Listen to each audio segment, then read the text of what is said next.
Hello, Instagram. Hello, Facebook. Hello, the world. The world.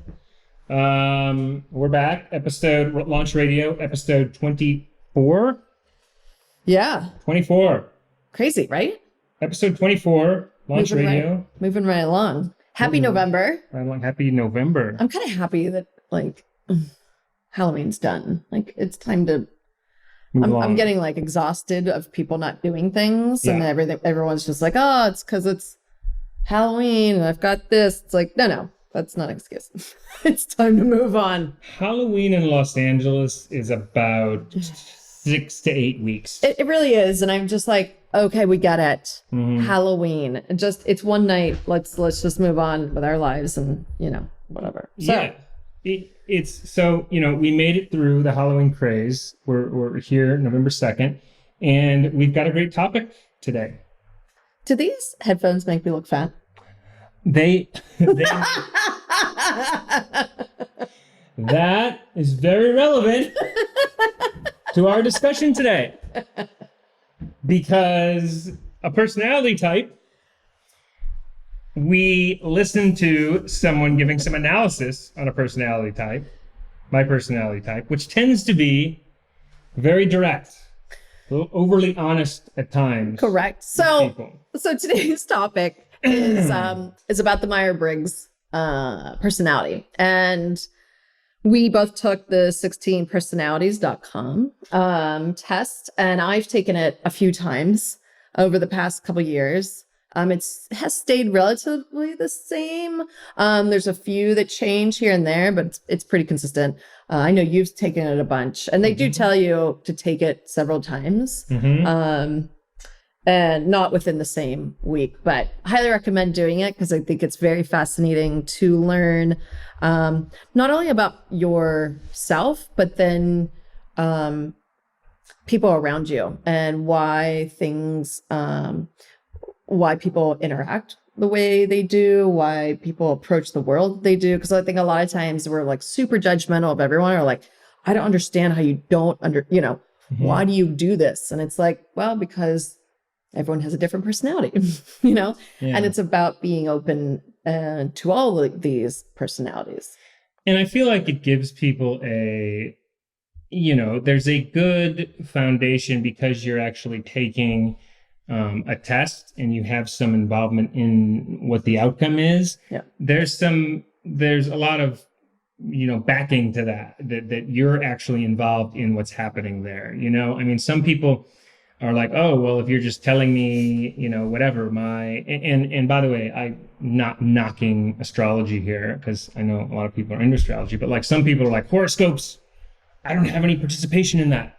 How do they know? How do they know? And I know that's a whole longer discussion. Yeah. But this, you feel like you're actually interacting in before someone tells you what you're, how you are. You actually have to take a test. So I think it gains a lot of credibility in that. And so I would recommend anyone, if you're wondering, what type of personality you are, to check out this website, 16personalities.com, just the number 1, the number 6 personalities.com. And it literally does, it does have labels, and it tells you which personality you are, at the foundation of it. I'm the debater, which is, you could pick a more perfectly chosen personality for Geoff. It's so funny because when you go on 16personalities.com and you do the quiz, and it's free, they'll give you a full synopsis of what you are and your personality, and then you can look at your friends and all of that,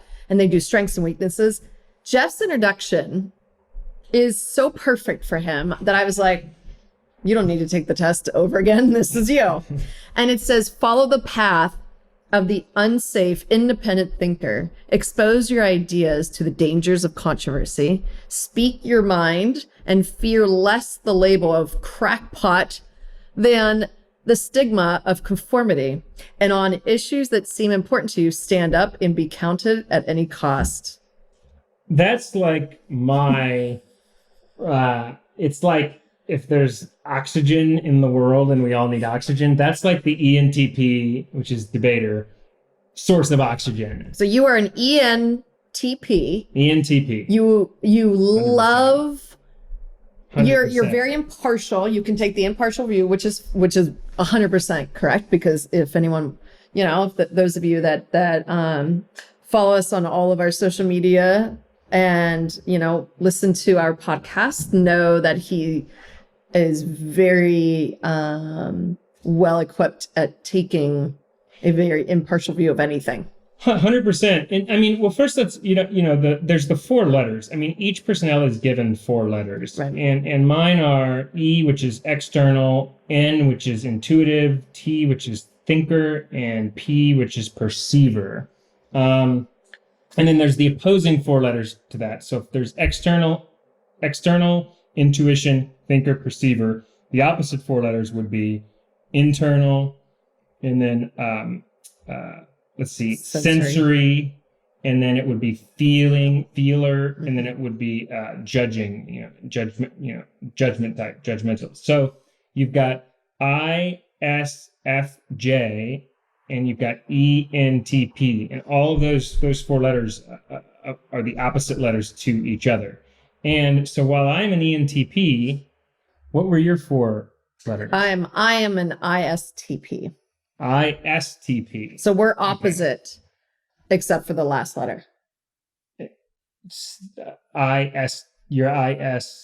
TP. Oh, last 2 letters. Or sorry, I'm ISFP. ISFP. Yes. Okay. It gets so we're opposite until the P. Until the P. So that's so interesting. Is that interesting? Yeah. So what you're saying is absolutely. So I'm an external intuitor. Now, maybe we can go through each of the letters. So just in general, to help people kind of understand what all the letters mean. I mean, the external versus the internal kind of speaks for itself. It's more externally driven person versus internally. Whether you feed energy externally from people, or you're an introvert, such as myself, that likes to be much more by themselves and is exhausted a lot by lots of stuff, lots of people. Correct. So those are those 2. And then you have intuitor, you have N versus S. Right. Which the best way I could sum up the N versus the S is, so intuitors are very self-sufficient in how much they have to have how much the world impacts them. The intuitors that go inside to their internal world and can live in that. And a good example of how the N and the S differ is an N, if they're sitting in traffic, it's not going to bother an N so much, because N's can go into their own world, right, and not be affected by things on the outside. Right. Or if you're at IKEA, I went to IKEA with my dad once, and he's an S. Everything in the chaos of IKEA. Oh, I'd have to take a nap after that. That's too chaotic. And he has to get out of the store. Yeah.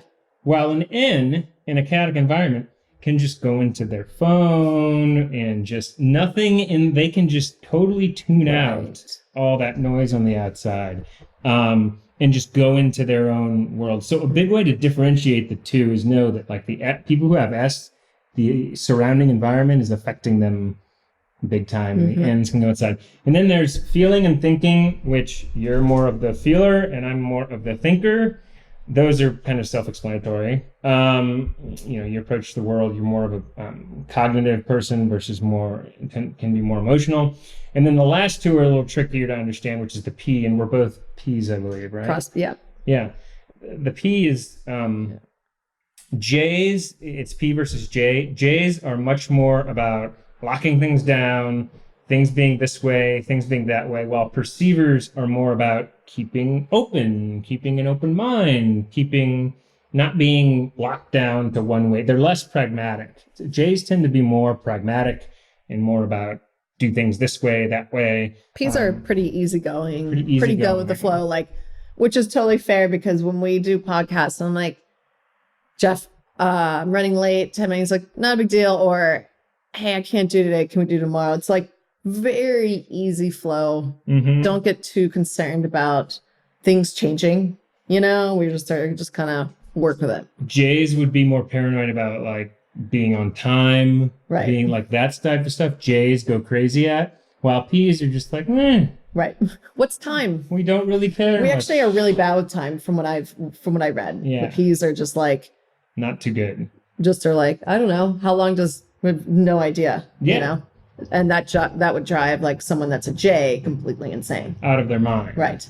They're very much like the taskmasters, the this time, that time. So you can already start to think about, I mean, some people can literally, if you know those letters really well, you can almost guess 3 out of the 4 of which apply more to you and almost put it together yourself. It's so interesting in that way. Well, it's fun to do just for yourself to know your strengths and weaknesses. And then it's also super fun. I asked my boyfriend to do his, and his and mine are very different, like complete opposites.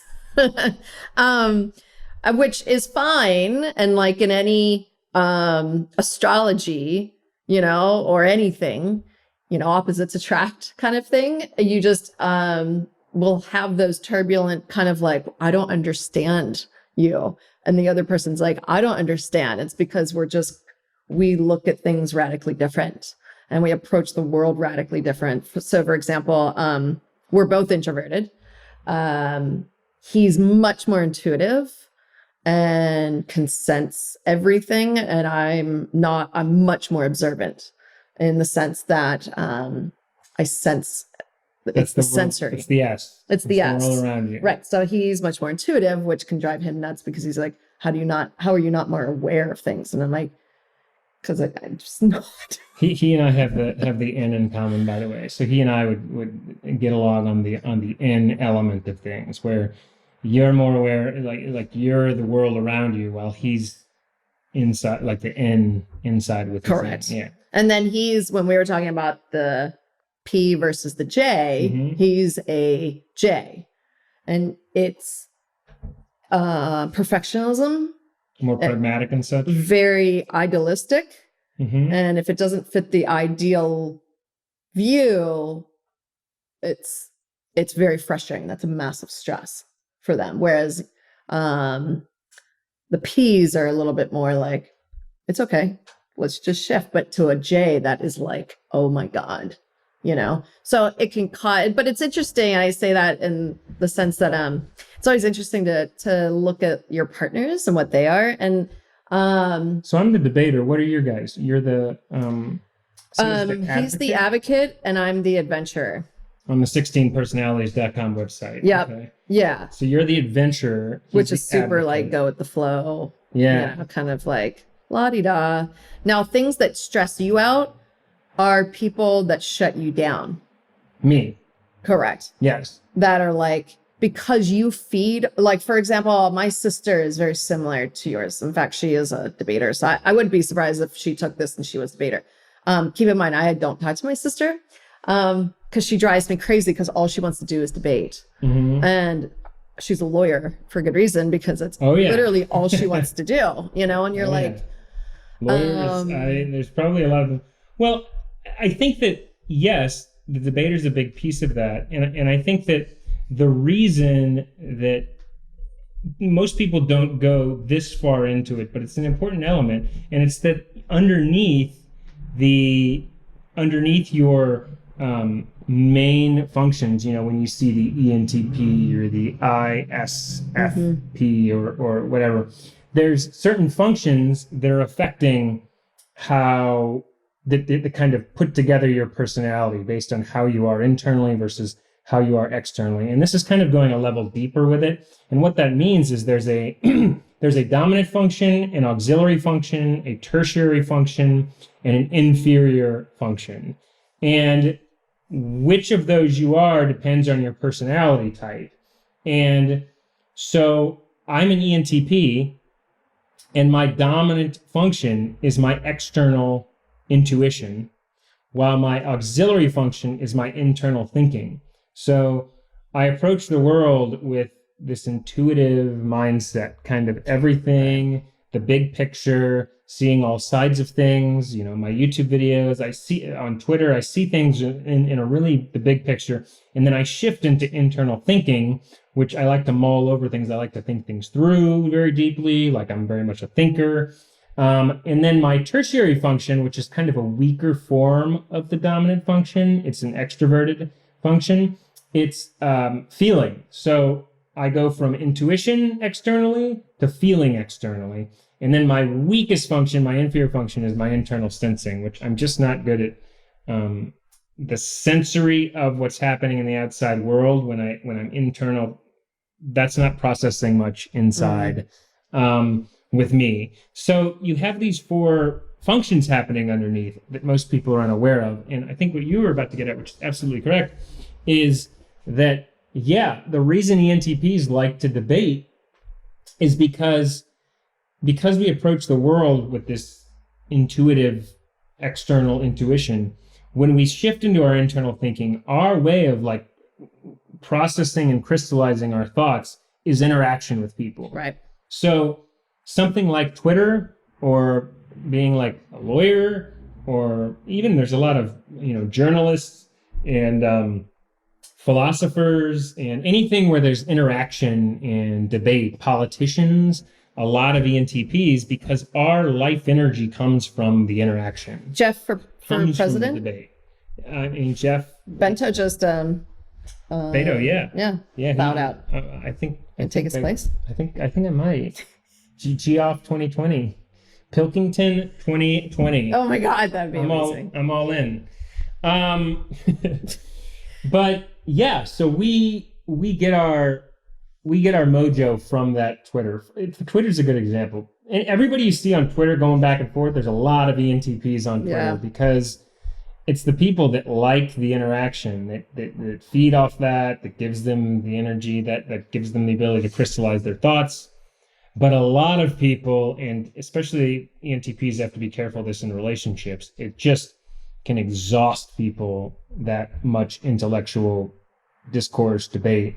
If you're not an ENTP or an ENTJ or an INTJ, like that level of discourse will be exhausting. And I think like you're an ISFP, like those types, my TP, my ISTP. Yeah. My desire to interact is really, especially an ISFP or something. Right. You've got the thinking in there, the T, so you can do it more than some. But and I can do it, and that's true, because I can get on Twitter and be like, la la la, like, okay, debate, and then I'm like, all right, I'm done. I can't, because now my brain's overflowing, and I'm annoyed by the back and forth. Whereas the NTPs are actually uncompromisingly honest. We love it. That's why when I asked him ahead of time, where I was like, do these headphones make me look fat? His personality trait would be like, yeah, absolutely. They just don't, Okay, so the honest opinion is absolutely not. Okay, good. They do not make you look fat. Because every time I look in the mirror, or in the thing, I look like Princess Leia, with the... You do not at all. And the thing is, that you're getting the honest... It's true. It's great. opinion. I can ask Jeff anything, and I know it'll be the 100% brutal honesty. So if it's a question that's a little risky... Right. She veers away. Correct. Someone else. Don't pick the NTP to ask questions that might be risky too. She knew that the headphones make her look great, so she knew there was no risk. So she went ahead and... But what's interesting about the debaters is that they will argue tirelessly over something they don't actually believe in. Yeah, we will. Well, here's what we'll do. Okay, so... I tend to, oh God, I do this so much on Twitter. So like, right now, I tend to play the devil's advocate on Twitter like none other. Right. Like big time. Right. I'll argue another point of view just to get an opinion out of somebody. It feeds you. Whereas there are people who are like, this is annoying. And they've blocked you to where to you, that's high offense. Because the only time ENTP ever gets emotionally offended is when a person shuts down the discourse. So we'll do discourse forever, and we'll say anything. We're like a rock, man. There is no emotion ever. So people can criticize you, and you're like, huh. Yeah. Whereas for me, I would feel like a little attacked, and then my boyfriend is like, in his personality type, strongly attacked. So on a scale, it's like 0 for you. 0.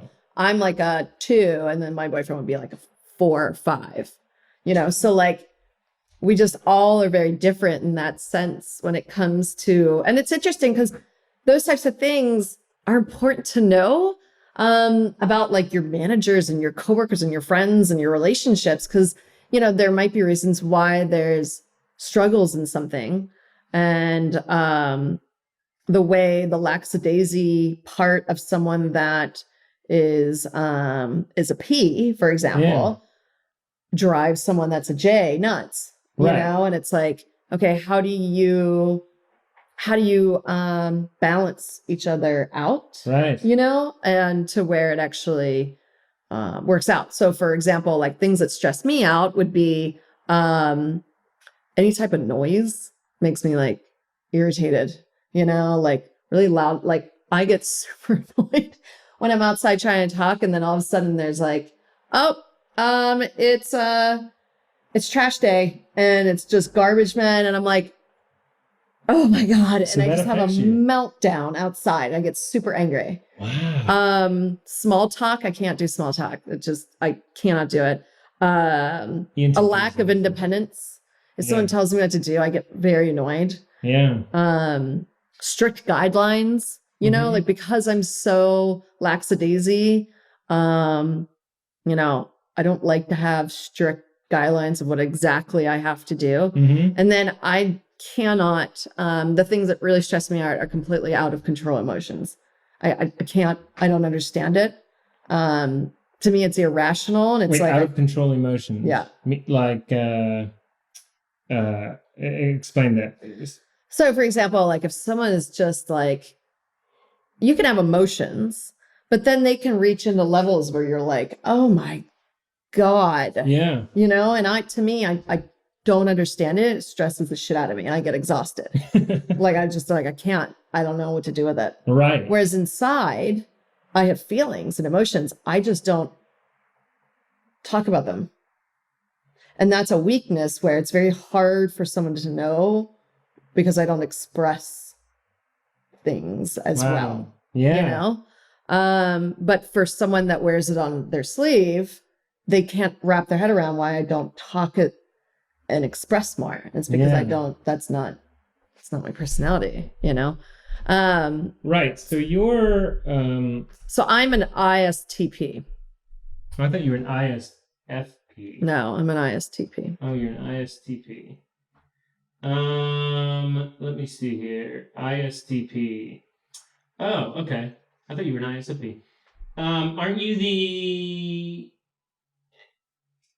Wait, he's your boyfriend. Damon is the... He's an advocate. Right. I'm the adventurer. And you're the adventurer, which is... Let me just check this. So ISFP, personality, ISFP is the... Yeah, you're ISFP. Yeah. Yeah, okay. Yeah. You're ISFP. Okay, got it. Okay, cool. And I just want to start. So you're the What am I again? ISFP. Yeah, you're ISFP. So your dominant function is your internal feeling, which dictates my sensory externally. Correct. Which your other internal, your tertiary function is then your internal intuition, and then your inferior function, which is the thing you struggle with the most, would be your external thinking. So, right. So those are your 4 functions. While mine are, let's see, I lead with external intuition, and then I'm an internal thinker, as I said, and then I have an external feeling, and then my weakest is the internal sensing. So my inferior function, the internal sensing, is what your what your external thinking is. So you can really break these down. There's a lot of different, this gets complicated because there's a lot of them, but if you look at it and you just look at yours and you look down the flow chart of them, I'll put a link to it in the podcast description, but you can really kind of see what parts of your personality. I was thinking about what we were just talking. Right. Sorry. Yeah. I know you were talking. But go ahead. You can see which part of your personality is, where it all comes together. So it's really interesting. I was thinking about when we were doing a parallel right before the podcast of like catching things on fire. And like Damon would rip it apart. Yeah. You would light the match and I would just sit back and watch the fire burn. Right. It's basically like... Yeah, like ENTPs don't have any problem in the moment with lighting fires. In fact, the person who's saying things on Twitter, like just to get debate going, is usually the ENTP type. And I think what's interesting, you and I are very similar in that when there's a shitstorm going on or shit's happening, we don't even know it's happening. We're like not aware. And then my boyfriend, for example, which he is an INFP, is panicking and then overthinking it. And you and I are both like, wait, what? Yeah. Yeah. What's going on? Well, right. Because we're just not clued into what's, that part of it. The intuitive part in his side, he senses it right away and he sees it. Whereas you and I are like, I don't know. And I think that, yeah, and it depends, and that all depends, which functions, are in his chart versus yours or mine. But depending on where feeling, thinking, intuiting, and sensing lay and how you lead with them internally and externally has a big impact on who and how your personality operates. And like one thing, you were saying earlier, which was right on, was like, for example, on Twitter, ENTPs love the debate, and it's literally their life oxygen. Like we literally love it in any way, in every way. And the only time we get upset is if we are not able to continue debate. So we have no problem. We don't really get emotional during debate, like much at all ever. We only get emotional when the other person runs away. So the only way I ever stop debate is if I feel like that person is getting very mad, because I don't want that person to walk away. So it's so self-serving of you. So I don't want them mad and I don't want them to run away. Like I'm like, stay here and keep debating. I love the fact that it's not like I don't want to get them upset or like, I don't want to get them upset. Exactly. It's I don't want them to block me so that I can't continue the argument. Yeah. Keep on going. Like, don't be such like a weak. I will wait until they start getting mad, and they're gonna walk away. I mean, if that's not a true example of a personality type, like of where the feeling part, you're just like, yeah, I'm not concerned about your feelings. Yeah, I'm concerned about me, and so that I can continue having the debate. And so I don't want to disrupt anything. The debate. For my own self-serving. Okay. This? Yes, I see what you're saying. But here's the fascinating thing about ENTP is some other ENTPs. Well, first of all, one ENTP is Obama. Now, here's the thing about Obama. A lot of people are like, "Oh, why doesn't he have a feeler? Why isn't he a feeler?" But he is a feeler because in the flow chart, which I went through, the more detailed version, dominant. And then there's the secondary, tertiary, auxiliary. Obama's and we lead with intuition. So we're seeing the big picture on things. And then people in Obama's cabinet always said he liked during dinners and he liked in private to really mull things through and think things through and talk things through with people in meetings and really do that internal thinking. It was a big deal to mull through things with him. His process on North Korea was I forget what it was. There was some name for it, which was just like the take your time and let things keep going and just mull over them. That's all like the internal thinking coming into play. And where they saw the feeling was he's an external feeler. So his dominant is external intuition. but his tertiary is external feelings. So people see the ENTP, which is what I am and he is, as a humanitarian and as a very, caring person, does care about other people. So you can't disregard the tertiary function, which is the feeling function. So we do feel for other people. We are ultimate feelers. When we're in the crux of debate, what was one of Obama's strengths? One of Obama's strengths was during debates, you never saw him go off the hinge. He was cool Obama. Yeah, careless. And criticism really never affected him too much. Never. He was and you know what? To give him credit and to give you credit and your ENTP friends, he did cry during all the gun mass shootings. Yes, but that's separate from debate. I'm talking about. I cried during that. We have emotion. But in our debate. You understand what I'm saying? Yes, I do. In the crux of debate. Right. My sister's the same way, and that's what would make me nuts. Yeah. Is that she would like hold no bars. Is that how it goes? Or no holds bar. No hold bar? Yeah, no holds bar. WWF. Whatever. Cheers. She just goes off the rails. And I'm like, you're hurting me. Yeah. And you're not being very nice. And they're like, I don't care. I'm in my debate world. I'm in my box of debate. There is something fascinating to that. Hell? Do you see what I'm saying? It's the way that we process. Yeah, you're in a debate world where you're like, this isn't personal. I'm just having a debate. That's right. This sucks. I don't want to do this anymore. And I think that element of that was a real big strength of Obama's. I think it probably won the presidency because he was able to, in debate, be unmoved. Like he would just bat away from criticism, just bat, But when outside of it, he had that external feeler side, which everybody saw, which was like humanitarian and which was so it was still there. That's what won him the presidency, without question. Now, if you look at the current president, can't take criticism. Yeah. When he takes criticism, it's meltdown mode. Well, there's got to be a lot of hand holding, a lot of positive reinforcement, positive remarks. You do not give constructive criticism to him at all because he's right and perfect. Yeah. So in a debate, that's when he would have an absolute catastrophe if someone's actually criticizing anything of this kind. Yes. He is I knew which one he was. He's an ISFJ. Or no, he's an ESFJ. Where is it? ESFJ. ESFJ. It's the F. Yeah. So he's got that feeling, but you know what it also is? It's the S. It's the S and the F. Right. Because the S, everything externally, think about the N, which is what Obama is. That's what I am. N's are very kind of inside and at peace with themselves that way. S, everything in the world is affecting them.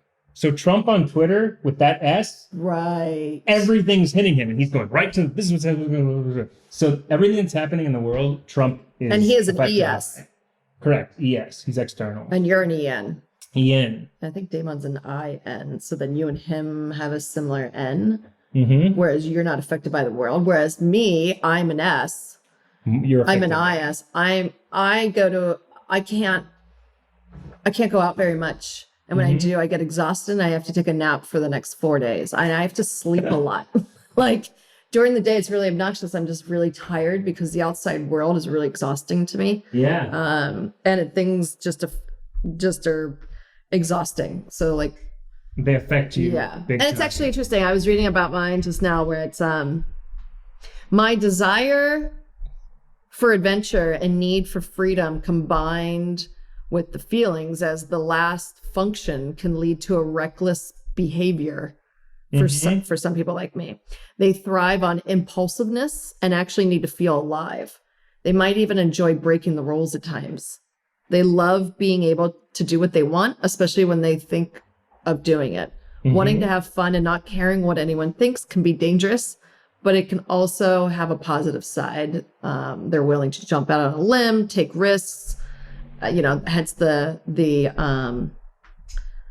adventure side. When it comes to relationships, the S types tend to prefer doing things rather than sitting and talking about it for hours. It's important for us is to like be able to get up and move and get things done. And when there's stagnant, anything, it's very frustrating. Yeah. But it's actually interesting because this is something that's something I definitely have to work on in terms of like, I'll just do whatever I want without anyone, without really thinking of another party involved. And because I just feel like doing that. Did you look at your celebrities? Which ones are it's always interesting to see what celebrities I did. I have Lana Del Rey, Kevin Costner, Avril Lavigne, Frida Kahlo, Britney Spears, Michael Jackson, Jessica Alba, Jesse Pinkman from Breaking Bad. That's funny.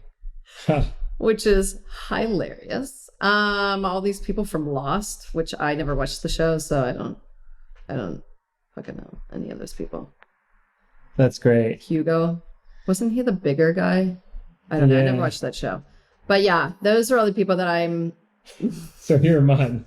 So mine are Weird Al Yankovic, Adam Savage. Who's Adam Savage? I think he's a comedian. Sarah Silverman. Yeah, absolutely. Mark Twain. Completely. Tom Hanks. Yes. See, Tom Hanks, that's that humanitarian. Yeah, that's that people see. See, Tom Hanks. So what's your humanitarian?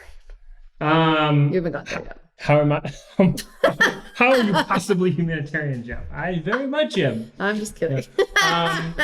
Thomas Edison, yeah, completely. Celine Dion, Sacha Baron Cohen for sure. Oh, interesting. Captain Jack Sparrow, Tyrion Lannister, Irene Adler, and the Joker, and Jim Halpert and Doc Brown, Felicity, Julian Sark. Yeah, the Joker's in the NTP. That's rather fascinating. Let's see what my boyfriend says. Oh, Martin Luther King, Nelson Mandela, Mother Teresa. Oh, Lord. Wow, Lady Gaga. He just has the most influential people in the world. Oh, and by the way, if you're an INFJ, that makes up less than 1% of the population. It's a very rare personality. Wow. Lady Gaga, Nicole Kidman, Morgan Freeman, Jon Snow. Okay. Wow. Yeah, very interesting.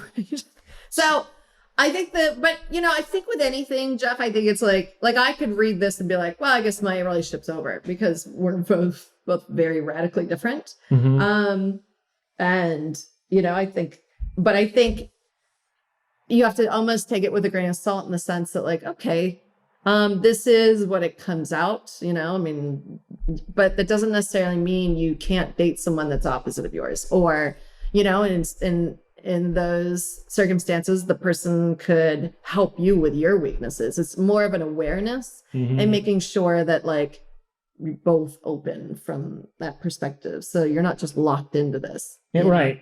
You can be open and anyone can really date anyone. Some might go along better with others, but yes, I 100% agree. And by the way, Trump also says, life is either a daring adventure or nothing at all. And then it says, never confuse movement with action. Most people don't listen well enough. Sometimes entrepreneurs' instantaneous observation and action is just what's required, as in some corporate environments and especially in emergencies. Who's his people? His are, let's see what he's got. Let's go back. It'll just say Trump. That's it. I can see some of these. Ernest Hemingway, Jack Nicholson, Eddie Murphy, Madonna, Bruce Willis, Michael J. Fox, Samuel Jackson. Then it gets more unknown. Rocket, Ant-Man. Rocket from the Avengers. That's pretty funny. Please tweet that today. Rocket. That to Trump that he's Rocket from the Avengers. Right, that's right. Oh my God, he's a raccoon. That's amazing. That's fantastic. All right. Well, anyway, before we think we've given you guys a pretty good outline. Check out 16personalities.com. It's always super fun to just do it and then like do with your partner and your friends and see where they are. And then you'll actually see some really amazing similarities. And then the other thing is retake it like a couple months from now, and then see if it changes. Because it does. Certain things will change. And depending on when you're taking the test in your own mind frame and your mindset at that point changes the test results as well. So can flux a little bit like that.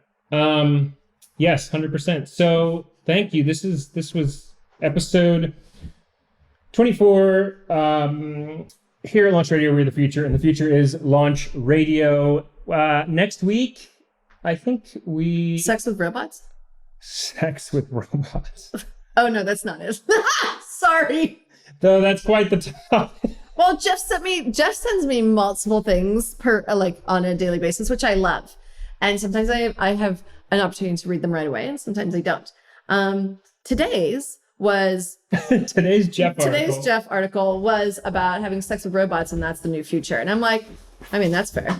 Well, and in fairness, I was being my standard ENTP in that we are information dopamine seekers of all intellectual interests. Everything just fascinates us. So I'm always sending people articles and links that I find interesting. We could touch on that. We could do a couple different topics. I mean, we could certainly talk about what's happening within the whole sex world of everything and all of that. We've done a couple on that. We could also discuss social media and what's happening with Facebook and Twitter and how they kind of have gone separate directions. And censorship. Free the nipple. So that would be interesting too. Yes, sorry, that was what we were going to talk about next week. Either one. I have sex on the brain. My apologies. Maybe we'll discuss both. Sex with robots is certainly a clickable. Maybe we'll ask.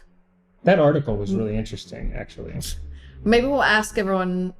Maybe we'll leave it up to them. We'll leave it up to you guys. If you have an opinion of what topic we want to talk about, sex with robots and the future of AI. Yeah. Which I don't know how they're going to do that without you. Do you come inside the robot? I didn't look that deep.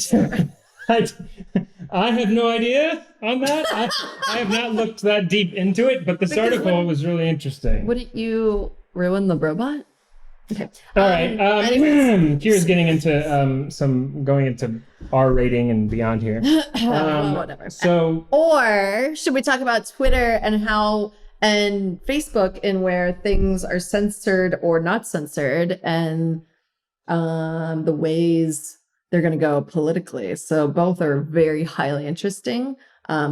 We won't vote. We will let everyone else vote. How's that sound? Let's let them vote. Yeah. I think that's cool, right? Yeah, we could send a Twitter poll, Instagram poll, and see which topic you guys like better. Yeah, I'll do that. Yeah. And comment on the YouTube video too. Yeah, comment, like, subscribe. Definitely subscribe. The YouTube subscribers. We've got a YouTube channel for it, which I always link to my YouTube. Podcast. So check it out. Our podcast. We're on all of the platforms people have been listening on. Anchor. We've got some really great Apple. People that like it. Yeah, I know. And I'm like excited when people are like complimenting us. When I get happy. So thank you for commenting, for your feedback. Always appreciated. You guys rock. Episode 24. All right, ENTP. All right. ISFP